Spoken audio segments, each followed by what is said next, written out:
സലാം.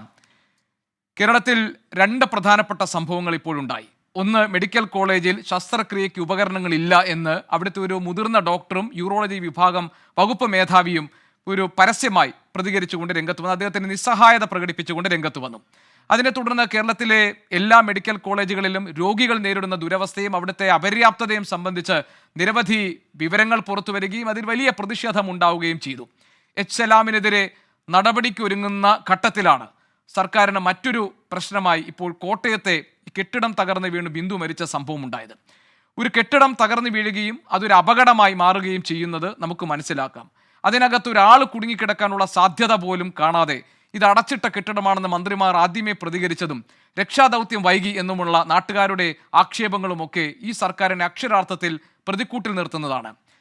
എന്നിട്ടും മുഖ്യമന്ത്രി അവലോകന യോഗം നടത്താൻ അവിടെ ഉണ്ടായിരുന്നു. അദ്ദേഹം എത്തിയില്ല. കുടുംബത്തെ കാണാൻ വേണ്ടി മന്ത്രിമാർ പോയില്ല. ഇന്നിപ്പോൾ വി എൻ വാസവൻ പോയി. ഞാൻ അതിന് മാറ്റിവെക്കുന്നില്ല.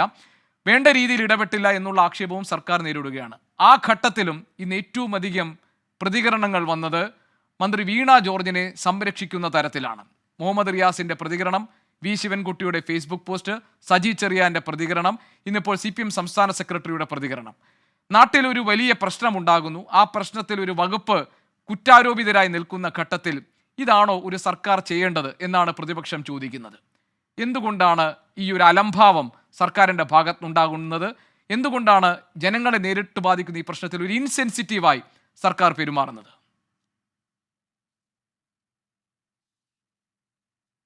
ഒന്ന്, ശ്രീമതി ബിന്ദുവിൻ്റെ വേർപാടേറെ വേദനാജനകമായ കാര്യമാണ്.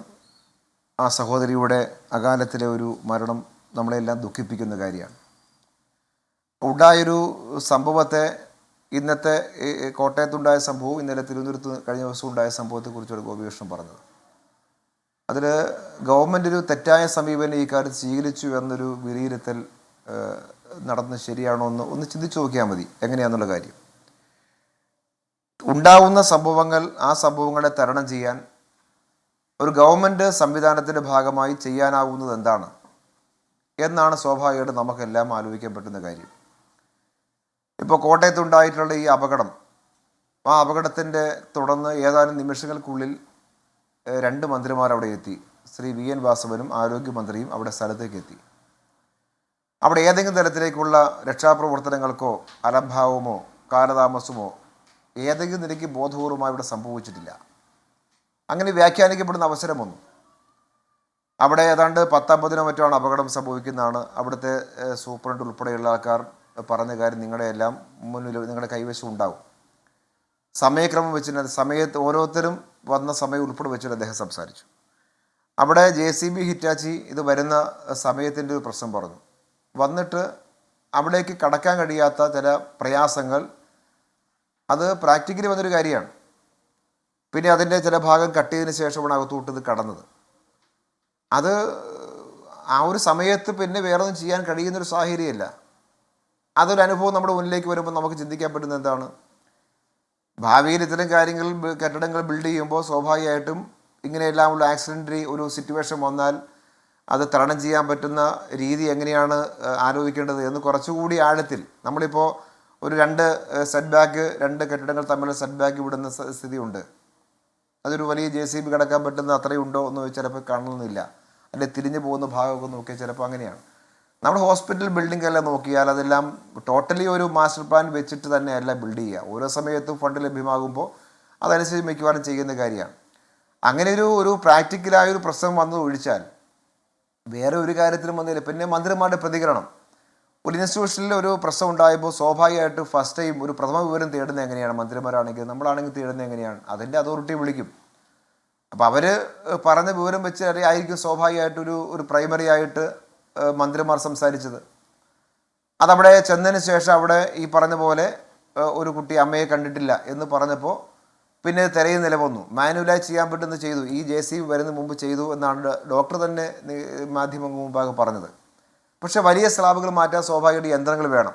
അപ്പോൾ യന്ത്രങ്ങൾ വന്നതിന് ശേഷമാണ് വലിയ സ്ലാബ് മാറ്റുന്ന സാഹചര്യം വന്നത്. ഇതാണ് ആ സംഭവ സന്ദർഭത്തിലുണ്ടായിട്ടുള്ള കാര്യം. ഈ പറഞ്ഞ പോലെയാണ് വേറെ ഏതെങ്കിലും തരത്തിലേക്കുള്ളൊരു തെറ്റായ രീതി. ഇപ്പോൾ പഴയ ബിൽഡിംഗ്, ഇവിടെ നേരത്തെ പറഞ്ഞല്ലോ, കഴിഞ്ഞ UDF ഗവൺമെൻറ് സമയത്താണ് ഈ റിപ്പോർട്ട്, ഈ കെട്ടിടത്തിൻ്റെ ഒരു വളരെ പഴയ കെട്ടിടമാണ്. അത് പുതുക്കി പണിയാൻ ആവശ്യമായൊരു നിലപാട് ആ കോട്ടയം ഹോസ്പിറ്റലിൻ്റെ വികസനത്തിൽ വലിയ ഫണ്ടിങ് ആണ് ഇടതുപക്ഷ മുന്നണി ഗവൺമെൻറ് ചെയ്തത്. അത് വീണ ജോർജ് കാര്യക്ഷമത ഇല്ലാത്തതുകൊണ്ടാണോ? കാര്യക്ഷമത ഉള്ളത് കൊണ്ടല്ലേ ഇത്രയും മെച്ചമായ പ്രൊജക്റ്റുകൾ അവിടെ കൊണ്ടുവരാനും അത് ഏതാണ്ടൊരു പൂർത്തീകരണത്തിന് അവസാന ഘട്ടം വരെ എത്തിക്കാൻ പറ്റിയത്. 750 കോടിയാണ്. കോട്ടയം മെഡിക്കൽ കോളേജ് അവിടുത്തെ ഓരോ ഡിപ്പാർട്ട്മെൻറ്റിൻ്റെയും ഒരു SS എത്രമാത്രം വലുതാണെന്ന് ഞാൻ പറയേണ്ടതായിട്ടില്ല. 30/5/2025 മെയ് മാസം 30-ാം തീയതി മന്ത്രിമാർ പങ്കെടുത്ത ഉന്നതതല യോഗം ചേർന്നു. യോഗം ചേർന്നിട്ട് ഈ പഴയ കെട്ടിടത്തിൽ നിന്ന് മാറി പുതിയ ഇതിലേക്ക് മാറാൻ വേണ്ടി തീരുമാനിക്കുന്നു. അതിൻ്റെ ഒരു തിയേറ്ററിൻ്റെ കുറച്ച് അവസാന ചില വർക്കുകൾ കൂടി ബാക്കിയുണ്ട്. സ്വാഭാവികമായിട്ടും അതുകൂടി പൂർത്തിയാക്കിയിട്ട് ഫുൾ സ്വിങ്ങിലേക്ക് ഇങ്ങോട്ട് മാറുക എന്ന ഒരു നോർമലി ഒരു ഒഫീഷ്യലായി ചിന്തിക്കുന്ന നില മാത്രമാണ് അക്കാര്യം സംഭവിച്ചേക്കുന്ന കാര്യം. ശ്രീ എച്ച് സലാം, ഇനി ഒന്ന് രണ്ട് കാര്യങ്ങൾ ഞാൻ താങ്കളോട് പറയട്ടെ. ഇപ്പൊ താങ്കൾ ഒരു വലിയ ഭാഗം താങ്കൾ വിശദീകരിച്ചു കഴിഞ്ഞു. അതുകൊണ്ട് ഞാൻ ഒന്ന് രണ്ട് ചോദ്യങ്ങൾ എനിക്ക് ഇതിന് ഉപോത്ഫലകമായി ചോദിക്കാനുള്ളത്. ഒന്നാമത്തെ കാര്യം, ഒരു കെട്ടിടം, അതും ഒരു ആശുപത്രി കെട്ടിടം, അതും മെഡിക്കൽ കോളേജിനോട് ചേർന്ന് നിൽക്കുന്ന ഒരു വാർഡിനോട്, അത് നമ്മുടെ ഗോവിന്ദ മാഷ് പറഞ്ഞതുപോലെ അതൊരു ശൗചാലയ കോംപ്ലക്സ് എന്നല്ല, അതൊരു വാർഡിനോട് ചേർന്ന് നിൽക്കുന്ന കെട്ടിടം. ആ കെട്ടിടം തകർന്നു വീഴുന്നു. താങ്കൾ പറയുന്നു ഉദ്യോഗസ്ഥരിൽ നിന്നുള്ള വിവരശേഖരണത്തെ തുടർന്നല്ലേ ആദ്യ പ്രതികരണം മന്ത്രിമാർ നടത്തുക എന്നത്. സ്വാഭാവികമാണ്, നമുക്ക് മനസ്സിലാകും. പക്ഷേ ഒരു മാനുഷികമായ ഒരു പ്രതികരണമുണ്ടല്ലോ. അതായത് ഒരു കെട്ടിടം വീണ് കിടക്കുമ്പോൾ അതിലാരും കുടുങ്ങിയിട്ടില്ല എന്ന് ആധികാരികമായി മന്ത്രിമാർക്ക് പ്രതികരിക്കാൻ കഴിയുന്നത് എങ്ങനെയാണ്? രണ്ടാമത്തെ കാര്യം, അവിടെ ചാണ്ടി ഉമ്മൻ MLA, താങ്കൾ അദ്ദേഹത്തിൻ്റെ രാഷ്ട്രീയമൊക്കെ മാറ്റിക്കളി, ഒരു ജനപ്രതിനിധിയാണ്. അദ്ദേഹത്തോട് അവിടെയുള്ള പെൺകുട്ടി പറയുന്നു എൻ്റെ അമ്മയെ കാണാനില്ല. ഭർത്താവ് വിശ്രുതൻ പറയുന്നു ബിന്ദുവിനെ ഫോണിൽ വിളിച്ചിട്ട് കിട്ടുന്നില്ല. ആശങ്കയിൽ കഴിയുമ്പോൾ ഞാൻ അന്വേഷിക്കട്ടെ എന്ന് പറഞ്ഞ് ആ ജനപ്രതിനിധി താഴെ വന്ന് ഉദ്യോഗസ്ഥരോട് പറയുകയാണ്, പെട്ടെന്ന് എടുത്ത് മാറ്റും, അതിനകത്ത് ഒരു ജീവൻ ഉണ്ടെങ്കിലോ എന്ന്. അപ്പോൾ ഉദ്യോഗസ്ഥൻ പറഞ്ഞത് ഇനിയും 10-15 മിനിറ്റ് എടുക്കും ഫയർഫോഴ്സ് എത്താണെന്നാണ്. അപ്പോൾ അദ്ദേഹം പറഞ്ഞ മറുപടി, ലോകത്തുള്ളവരെല്ലാം ഈ കോട്ടയം മെഡിക്കൽ കോളേജിൽ എത്തിയിട്ടും നിങ്ങളുടെ ഫയർഫോഴ്സും സംവിധാനത്തിനും എത്താനായില്ല എന്നാണ്. ജാഗ്രതയോടുകൂടിയുള്ള ഒരു ഇടപെടൽ ഉണ്ടായിട്ടില്ല എന്ന വിമർശനമാണ് അവിടെ നിൽക്കുന്നത്. മൂന്നാമത്, മന്ത്രിമാർ പറഞ്ഞത് ഉപയോഗശൂന്യമായ കെട്ടിടം എന്നായിരുന്നല്ലോ. ശ്രീ എച്ച് സലാം, താങ്കളും കേട്ട് കാണുമല്ലോ മന്ത്രി വീണ ജോർജൊക്കെ ആ സമയത്ത് നടത്തിയ പ്രതികരണം. അതിൻ്റെ മുകളിലെ ബാത്റൂമിലേക്ക് രോഗികൾക്ക് പ്രവേശനം കിട്ടുന്നത് എങ്ങനെയാണ്?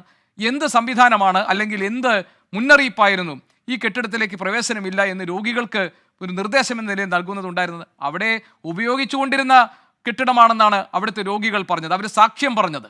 അതിനോട് ചേർന്ന് നിൽക്കുന്ന വാർഡുകളിൽ അപ്പോഴും ഉപയോഗിച്ച് കഴിഞ്ഞ ആ വാട്ടർ ബോട്ടിലും ചെരുപ്പുകളും ഒക്കെ അവിടെ കാണാൻ കഴിയുമായിരുന്നു. അതായത് അത് ഉപയോഗത്തിലുണ്ടായിരുന്ന ഒരു ഭാഗം ആ കെട്ടിടത്തിനോട് ചേർന്ന് നിന്നിരുന്നതാണ്. എന്തുകൊണ്ടാണ് ആ സത്യം വിളിച്ചു പറയാതിരുന്നത്?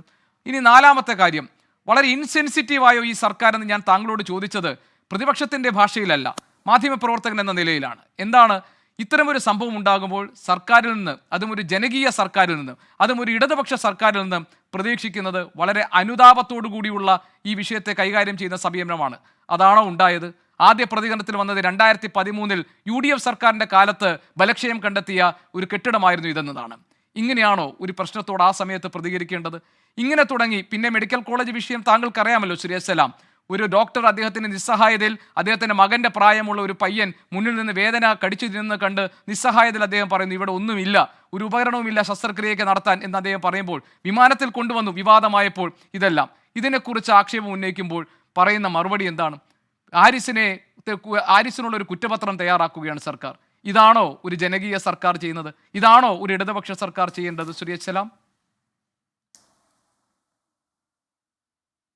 ഗോപീഷ്, അതിനകത്ത് കുറേ സ്റ്റേറ്റ്മെൻ്റായിട്ട് താങ്കളെ പറഞ്ഞു, എനിക്ക് പറയാൻ സമയം തരണം. ഫയർഫോഴ്സ് അവിടെ താമസിച്ചിട്ടേ ഇല്ല ഗോപീകൃഷ്ണൻ. ഫയർഫോഴ്സ് താമസിച്ചെന്ന് ആരാണ് പറഞ്ഞത്? JCB എത്തിയ ശേഷം ഇതിനുള്ളിലേക്ക് കടക്കാനുള്ള കാലതാമസം ഒന്നും ശരിയാണ്. അതൊരു പ്രായോഗിക പ്രശ്നമാണത്. ഫയർഫോഴ്സ് ഏതാനും നിമിഷങ്ങൾക്കുള്ളിൽ അവിടെ വന്നു. അവിടെ നിങ്ങൾ തന്നെ രക്ഷാപ്രവർത്തനം നിന്ന് ചില ആൾക്കാർ കമൻറ്റ് നിങ്ങൾ തന്നെ കാണിച്ചില്ലേ? അവരെന്താ പറഞ്ഞത്? ആരുമില്ല, 2 ആളുണ്ടായിരുന്നുള്ളൂ, അവരെല്ലാം ഹോസ്പിറ്റലിലേക്ക് മാറ്റിയിട്ടുണ്ട് എന്ന് പറയുന്നില്ലേ? രക്ഷാപ്രവർത്തനം നടത്തുന്ന ആളുകൾ അവർ കുറ്റം ചെയ്തു നമുക്ക് പറയാൻ പറ്റുമോ? നമ്മളാരും ഉണ്ടാകണമെന്ന് ആഗ്രഹിച്ചല്ലല്ലോ പലപ്പോഴും ഇത്തരം സന്ദർഭത്തിൽ ഒരു മനസ്സ് വരുന്നത്, അങ്ങനെയല്ലല്ലോ. അവിടെ സ്വാഭാവികമായിട്ടും ഫസ്റ്റ് ടൈം അവർ പറഞ്ഞപ്പോൾ ഈ പറഞ്ഞ പോലെയുള്ള ഒരു പ്രതികരണം അവിടെ നിന്ന് വന്നതിൻ്റെ ഭാഗമായിട്ടാണ്. ഗവൺമെൻറ് ഈ കാര്യത്തിൽ ഒരു തെറ്റായ രീതി അവലംബിക്കപ്പെട്ടു എന്ന് എങ്ങനെയാണ് പറയാൻ പറ്റും? ഇപ്പോൾ തിരുവനന്തപുരത്തെ പ്രശ്നം നിങ്ങൾ പറഞ്ഞു. തിരുവനന്തപുരത്തെ ആ മെഡിക്കൽ കോളേജ് യൂറോളജി ഡിപ്പാർട്ട്മെൻറ്റിലോ ഒരു ശസ്ത്രക്രിയ പ്രോബിൻ്റെ ഈ ഒരു ഉപകരണത്തിൻ്റെ ഭാഗമായിട്ട് പ്രശ്നം ഒന്നും മുടങ്ങി. ആ ദിവസം തന്നെ 3 ശസ്ത്രക്രിയ അതേ ഡിപ്പാർട്ട്മെന്റ് നടന്നിരിക്കുന്നു. ആ ഭാഗം നമ്മളിത് കാണുന്നില്ല. ഒരു പ്രശ്നം വരുമ്പോൾ ആ പ്രശ്നത്തിൻ്റെ ഭാഗമായിട്ട് ആ സിസ്റ്റം മൊത്തം എങ്ങനെയാണ്, അല്ലെ കേരളത്തെ ആരോഗ്യ മേഖല മുഴുവൻ തകർന്ന് തരിപ്പണായി കിടക്കുകയാണ് എന്ന നിലയിലേക്ക് നമുക്ക് എത്താൻ പറ്റുമോ? ഇപ്പോൾ ഒരു ഉദാഹരണം അത് പറഞ്ഞുകൊണ്ട് ഞാൻ പറയാം. ഇപ്പോൾ Thiruvananthapuram urology department, Shri Harrison department, അതിന് കണക്ക് നിങ്ങൾ നോക്ക്. കഴിഞ്ഞ വർഷം അവിടെ നടത്തിയ ഓപ്പറേഷൻ കണക്ക് 2898. ഈ വർഷം ഇതുവരെ നടത്തിയ ഓപ്പറേഷൻ 1327. കഴിഞ്ഞ മെയ് മാസം നടത്തിയ ഓപ്പറേഷൻ 312. ഈ ജൂൺ മാസം നടത്തി 242. ഈ ഡിപ്പാർട്ട്മെൻറ്റിലാണ് ഈ വർഷം മാത്രം 67 ലക്ഷം രൂപയുടെ ഉപകരണമാണ് യൂറോളജി ഡിപ്പാർട്ട്മെൻറ്റിലേക്ക് വാങ്ങിയത്. ഈ ഒരു കേസ് സംഭവിച്ചത് ശരിയാണ്, സംഭവിക്കാൻ പാടില്ല എന്ന കാര്യത്തിൽ എനിക്ക് തർക്കമൊന്നുമില്ല. പക്ഷേ ആ ഒരു കാര്യം സംഭവിച്ചു എന്ന നില പറഞ്ഞിട്ട് ബാക്കി അവിടെ തന്നെ ഉദാഹരണം അതുകൊണ്ടാണ് പറയുന്നത്. ആ ഡിപ്പാർട്ട്മെൻറ്റിലെ തന്നെ കേസുകൾ ഞാൻ എണ്ണം പറയുന്നൊരു കാര്യം എന്ന് വെച്ചാൽ അത്രയും ചെയ്യുന്നൊരു ഹോസ്പിറ്റൽ. ഞാനിപ്പോൾ ഗോപികൃഷ്ണ ഒരു ഉദാഹരണം കൂടി ഞാൻ പറയാം. ഇപ്പോൾ എൻ്റെ മണ്ഡലത്തിലാണ് ആലപ്പുഴ മെഡിക്കൽ കോളേജ്. ഗോപികൃഷ്ണ, അവിടുത്തെ സാങ്ഷൻഡ് ബെഡ് 1051. ഇന്നത്തെ അവിടെ വർക്ക് ചെയ്യപ്പെടുന്ന IP വിഭാഗത്തിൽ ബെഡുള്ള എത്ര 1500. വേണം നിങ്ങൾക്ക് വാർത്ത ചെയ്യാം. അനുവാദമില്ലാത്ത ബെഡിൽ രോഗിയെ കിടത്തിയിരിക്കുകയാണെന്ന് വേണമെങ്കിൽ പറയാൻ പറ്റും. ഇന്നലത്തെ അവിടുത്തെ OP 2900 ഒരു ദിവസത്തെ OP. ഇത് കേരളത്തിലെ ഗവൺമെൻറ് ഹോസ്പിറ്റലുകളിൽ നമുക്കിത് OP നോക്കിയാലും IP നോക്കിയാലും ഇത് കാണാൻ പറ്റും. നമുക്കുള്ളൊരു സ്ട്രെങ്തിൻ്റെയും സ്റ്റാഫ് സ്ട്രെങ്തിൻ്റെയും ഒക്കെ അധികമായി നമ്മൾ രോഗികളെ പരിചരിക്കേണ്ടതായിട്ട് വരുന്ന സാഹചര്യമുണ്ട്. ഏതെങ്കിലും ഗവൺമെൻറ് ഹോസ്പിറ്റൽ മെഡിക്കൽ കോളേജുകളിൽ ഇവിടെ ഇപ്പോൾ ബെഡ് സ്ട്രെങ്ത് 1051, 52ാമത്തെ ആൾ വരുമ്പോൾ ബെഡ് ക്ലോസായി എന്ന് പറഞ്ഞിട്ട് ആൾ മടക്കി അയക്കാൻ പറ്റുമോ? സ്വകാര്യ ആശുപത്രി പറ്റും.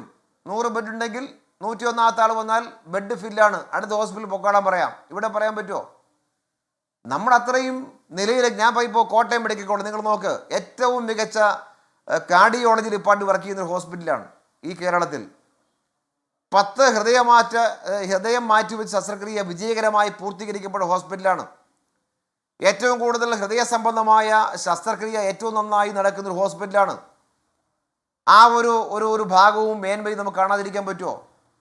ഇവിടെ തന്നെ ഈ ഗവൺമെൻറ് വന്ന ശേഷം നടപ്പാക്കപ്പെട്ട വികസന സ്കീം നിങ്ങൾ നോക്ക്. 750 കോടി ഞാൻ പറഞ്ഞത്, അതിൻ്റെ ഒരു കണക്ക് നമ്മൾ കാണണ്ടേ? ചെറിയ കാര്യമാണ് ചെയ്തിരിക്കുന്നത് ഈ ഗവൺമെൻറ്. ഈ പറഞ്ഞ പ്രശ്നം ഉണ്ടെന്ന് പറയുമ്പോൾ അത് മാറ്റം വരുത്താൻ ഇപ്പോൾ സർജിക്കൽ ബ്ലോക്ക് ഇപ്പോൾ പറഞ്ഞല്ലോ, ഈ പറഞ്ഞ ബ്ലോക്ക് എത്രയാ? 204 കോടി, 8 നിലകൾ, 526 കിടക്കകൾ, 44 ICU bed, 12 isolation bed, 18 operation theatre. ഈ സർജിക്കൽ ബ്ലോക്കിലേക്ക് മാത്രം നോക്കിയാൽ. ശരി, ശ്രീ എച്ച് സലാം, ഈ കണക്കുകളൊക്കെ പറയുമ്പോൾ ശ്രീ എച്ച് സലാം താങ്കൾ ഓർക്കേണ്ട ഒരു കാര്യം, ഇപ്പൊ നമ്മൾ തമ്മിലുള്ള ഒരു തർക്കം എന്നതിനപ്പുറം ഇപ്പോൾ പ്രതിപക്ഷത്തെ പ്രതിനിധികൾ വരുന്നുണ്ട്, അവർക്ക് ഈ കാര്യങ്ങളൊക്കെ പറയാനുണ്ട്. ഏതായാലും ഇത് പറയുമ്പോൾ അവിടുത്തെ യഥാർത്ഥ വസ്തുതകൾ സംബന്ധിച്ച മറ്റു ചില കണക്കാണ്, അതാണ് ഞാൻ പറഞ്ഞത്. അങ്ങനെ കണക്ക് പറയുമ്പോൾ തിരിച്ചു പറയാനുള്ള ചില കണക്കുകൾ ഉണ്ട്. നമ്മൾ ആ വിഷയത്തിലേക്കാണ് പോകുന്നതെങ്കിൽ തൃശൂർ മെഡിക്കൽ കോളേജിൽ ഇന്നും ഇന്നലെയുമായി ഉണ്ടായിട്ടുള്ള അനുഭവങ്ങൾ, അവിടുത്തെ രോഗികൾ സാക്ഷ്യം പറഞ്ഞിട്ടുള്ള കാര്യങ്ങൾ, ഡോക്ടർമാർ രോഗികളോട് എക്യുപ്മെന്റുകൾ, അതായത് ഇതിന്റെ ഈ വലിയ മെഷീനുകളുടെ അനുബന്ധ ഘടകങ്ങൾ പണം കൊടുത്ത് പുറത്തുനിന്ന് വാങ്ങിക്കൊണ്ടുവരാൻ പറഞ്ഞിട്ടുള്ള അനുഭവങ്ങൾ, പുറത്തുനിന്ന് മരുന്നുകൾ വാങ്ങേണ്ടി വരുന്ന സ്ഥിതി, ഡോക്ടർമാർ നിർധനരായ രോഗികൾക്ക് ഈ ഒരു ഓപ്പറേഷന് 20,000, 25,000, 50,000 രൂപ മുടക്കേണ്ടി വന്ന, ഇവിടെ സർക്കാർ ആശുപത്രിയിൽ മുടക്കേണ്ടി വന്ന അവരുടെ ദുരവസ്ഥയുടെ അനുഭവങ്ങൾ, ഇങ്ങനെ തുടങ്ങി നമുക്ക് അങ്ങോട്ടും ഇങ്ങോട്ടും പറയാൻ കണക്കുകളുണ്ട്. പിന്നെ സംസ്ഥാനത്തെ സർക്കാർ ആശുപത്രികളിലെ ശോചനീയ അവസ്ഥയെക്കുറിച്ച് പറയുമ്പോൾ എങ്ങനെയാണ് ശ്രീ എച്ച് സലാം ഇത് ഈ സർക്കാർ ആശുപത്രികളെ മുഴുവൻ അടച്ചാക്ഷേപിക്കുകയാണെന്നും ഞാൻ ചോദിക്കുന്നത് ശ്രീ എച്ച് സലാം, ഞാനും താങ്കളും ഒക്കെ നമ്മളെല്ലാം ഈ നാട്ടുകാരല്ലേ? ഇവിടുത്തെ ഈ സംവിധാനങ്ങൾ പ്രവർത്തിക്കുന്നത് ഇവിടുത്തെ പൗരന്മാർക്കല്ലേ? സർക്കാർ ആശുപത്രികൾ ആശ്രയമായി മാറുന്നത് ഇവിടുത്തെ നിർധനരായ കുടുംബങ്ങൾക്കല്ലേ? അവരുടെ പ്രശ്നങ്ങളല്ലേ നമ്മൾ പരിഹരിക്കേണ്ടത് ശ്രീ എച്ച് സലാം? ഇതിനകത്ത് വൈകാരികത മാത്രം പറഞ്ഞിട്ട് കാര്യമുണ്ടോ? അല്ല, ഇതിൽ വൈകാരികത വളരെ പ്രധാനപ്പെട്ടതാണ്. കാരണം ചികിത്സ പ്രതീക്ഷിച്ചെത്തുന്ന രോഗിയോട്, നിർധനരായ രോഗിയോട് നിങ്ങൾ പുറത്തുപോയി മരുന്ന് വാങ്ങൂ എന്ന് ഒരു സർക്കാർ ആശുപത്രിയിലെ ഡോക്ടർ പറയുന്നതും, നിങ്ങളുടെ ശസ്ത്രക്രിയ നടക്കണമെങ്കിൽ നിങ്ങൾ പുറത്തു പോയിട്ട് ഇതിന്റെ എക്യുപ്മെന്റ്സ് വാങ്ങി വരൂ എന്ന് ഒരു നിർധനായ രോഗിയുടെ മുഖത്ത് നോക്കി പറയുമ്പോൾ വൈകാരികമാണ് ശ്രീ എച്ച് സലാം. എന്തുകൊണ്ടാണ് വൈകാരികമല്ലാത്തത്? ബിന്ദു എന്ന ഒരു സ്ത്രീ ഈ മൺകൂനയ്ക്കടിയിൽ അതല്ല, കിടക്കുമ്പോൾ ഞാൻ ചോദിക്കുന്നത് അവരുടെ ഭർത്താവ് പ്രതിപക്ഷം- വിശ്രുതൻ പറയുന്നു, പ്രതിപക്ഷം- ഒരു അല്പം നേരത്തെ ഇത് ഈ രക്ഷാപ്രവർത്തനം നടത്തിയിരുന്നെങ്കിൽ ഇന്ന് ഈ വീടിന്റെ അത്താണിയായിരുന്ന ബിന്ദു ജീവിച്ചിരിക്കുമായിരുന്നു എന്ന് പറയുന്നത് വൈകാരികമാണ് ശ്രീ എസ്സലാം. അത് വൈകാരികമായി തോന്നണം. അവിടെയല്ലേ നമ്മളൊരു സർക്കാർ എന്ന നിലയിൽ, അതല്ല, അങ്ങനെയല്ലേ അതല്ല, നമ്മളതൊരു അതല്ല ഞാൻ ജനകീയ പറയുന്നത്. സർക്കാരാവുന്നത് ആ ശ്രീ എസ്സലാം. വൈകാരികതയല്ല ഞാൻ പറയുന്നത്. അല്ല, എനിക്ക് ഞാൻ മനസ്സിലായി പറയുന്നത് താങ്കൾ പറയുന്നത് ഈ കണക്കുകളൊക്കെ അതല്ല, നോക്കുമ്പോൾ. ഞാനൊരു ഭാഗം പറയുമ്പോൾ നിങ്ങൾ വേറൊരു ഭാഗം പറയണ്ട. ഇല്ല ഇല്ല ഇല്ല, ഞാൻ ശ്രീ എസ്സലാം, അതല്ല, നമ്മൾ കണക്ക് രണ്ടുപേരും പ്രശ്നം പറയുന്നത് തന്നെയാണ്. അല്ല ശ്രീ എസ്സലാം, ഞാൻ പറയുന്നത് 2013 റിപ്പോർട്ടിനെ കുറിച്ച് പറഞ്ഞില്ലേ? ആ സമ്മതിച്ചു. അതുകൊണ്ടാണല്ലോ ഞാൻ ചാണ്ടി ഉമ്മനോട് ചോദിച്ചത്. ഉമ്മൻചാണ്ടി ഭരിക്കുന്ന സമയത്ത് 2013 കെട്ടിടത്തിന്റെ ബലക്ഷയം സംബന്ധിച്ച കാര്യങ്ങൾ എന്ത് ചെയ്തു എന്ന് ചാണ്ടി ഉമ്മനോട് ചോദിക്കുന്നത് രാഷ്ട്രീയത്തിനപ്പുറത്ത് ഈ പ്രശ്നങ്ങൾക്ക് പരിഹാരം കാണാൻ ആത്മാർത്ഥമായി നമ്മൾ ആഗ്രഹിക്കുന്നതുകൊണ്ടാണ് ശ്രീ ഇസ്ലാം. അതിന് ചാണ്ടി ഉമ്മൻ പറഞ്ഞ മറുപടി താങ്കൾ കേട്ടില്ലേ? അന്ന് സമരം ചെയ്തവരാണ് ഇന്ന് ഭരണത്തിലിരിക്കുന്നതെന്നാണ്. ഇത് ഡെവലപ്പ് ചെയ്യാൻ അല്ല, അന്ന് അക്കേഷ്യ മരത്തിന്റെ പേരിൽ കെട്ടിട നിർമ്മാണത്തിന് തടസ്സം നിന്നവരാണ് ഇന്ന് ഈ പറയുന്നത് എന്നാണ് ചാണ്ടി ഉമ്മൻ മറുപടി പറഞ്ഞത്. ശ്രീ അസ്സലാം, ഞാനൊന്ന് പറഞ്ഞോട്ടെ, എനിക്ക് പറയാനുള്ള സമയം തരൂ ഗോപീഷ്. ഉറപ്പായിട്ടും ഞാൻ പറയുന്നത് ഞാൻ വരാം. ഇന്ന് യു ഡി എഫ് ആക്ഷേപിക്കുന്ന പോലെ അവരെന്തെങ്കിലും ചെയ്തിട്ടില്ല ഈ കേരളത്തിൽ എന്ന് പറയാൻ വേണ്ടി ഞാൻ പറഞ്ഞത്. 9 വർഷക്കാലം ഈ നില മെച്ചപ്പെടുത്താൻ ഒന്നും ചെയ്യാത്തവരല്ല കേരളത്തിൽ ആരോഗ്യവകുപ്പ്, ഇടതുപക്ഷ മുന്നണി ഗവൺമെന്റ്. അതാ ഞാൻ പറയുന്നത്. ഈ ഹോസ്പിറ്റലിൽ തന്നെ ഉദാഹരണം പറഞ്ഞത് അതുകൊണ്ടാണ്. അതാണ് ഞാൻ പറഞ്ഞത്. ആ കണക്ക് തന്നെ. ആ കണക്ക് പറയുമ്പോൾ അതെല്ലാം കണക്കല്ലെന്ന് പറഞ്ഞിട്ട് കാര്യമില്ല. യു ഡി എഫ് അത് ചെയ്തിട്ടില്ല.